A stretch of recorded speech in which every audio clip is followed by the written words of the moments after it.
we're here at Comicpalooza in, what is this exactly? This is the Modular Robotic Vehicle, or MRV for short. Awesome. And as you can see, I'm in it, and it isn't another planet, but we're going to be checking it out. Shall we go for a ride? Yes, please. So can you tell us a little bit about this vehicle? Sure. So this is, like I said, MRV, the Modular Robotic Vehicle. It's effectively an urban concept car, and it's a robot car. There is no mechanical connection between anything I'm doing and what the vehicle's doing. It all goes through sensors, a computer, to motors. Oh my God, this is awesome. So is this planned to be used, where's this planned to be used for? I'm sorry, I'm getting distracted by the motion of the vehicle. So this is really, this is a purely earthbound vehicle, but my group in particular does a lot of the technologies for the manned rovers that we're going to be using for Mars.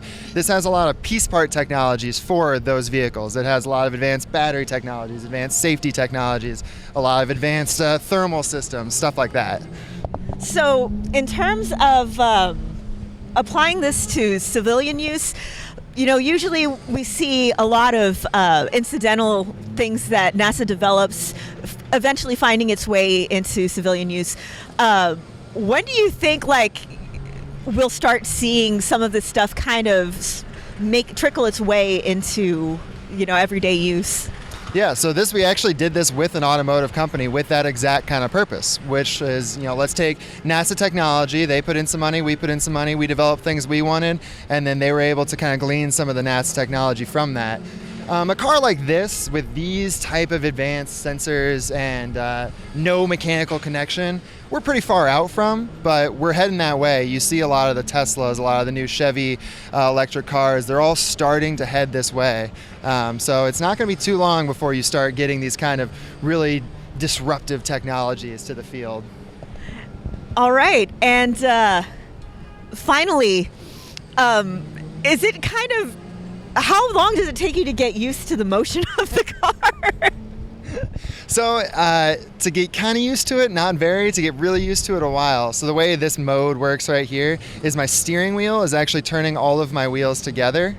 And then the joystick is what's actually changing the direction that we're pointing. And then kind of the combination of those two is how I'm doing these weird drifts. So it takes a while to get used to, but if this were your car in 15, 20, 30 years and you needed to parallel park, you would just change it to this mode, you turn the wheel and then just slide right over, park right next to the two cars that you want, and say you're in a tight little spot, you just go to your four-wheel steer, turn the wheel all the way and go in a perfect circle. So it's things like that that are going to be useful. You're not going to drive down the road sideways, but you can do stuff like this, which is pretty fun. Oh, okay. Oh, God. So this has been amazing. Thank you so much for demonstrating this. You're welcome. Thank you so much. Thank you. Thanks for watching another video from GonnaGeek. If you like geeky stuff, check out our podcast network, our news and articles, and our community forums. You can find it all at GonnaGeek.com, like us at Facebook.com/GonnaGeek, tweet us at GonnaGeek, subscribe to our YouTube channel at YouTube.com/GonnaGeek, and check out our live programming at GonnaGeek.com/live.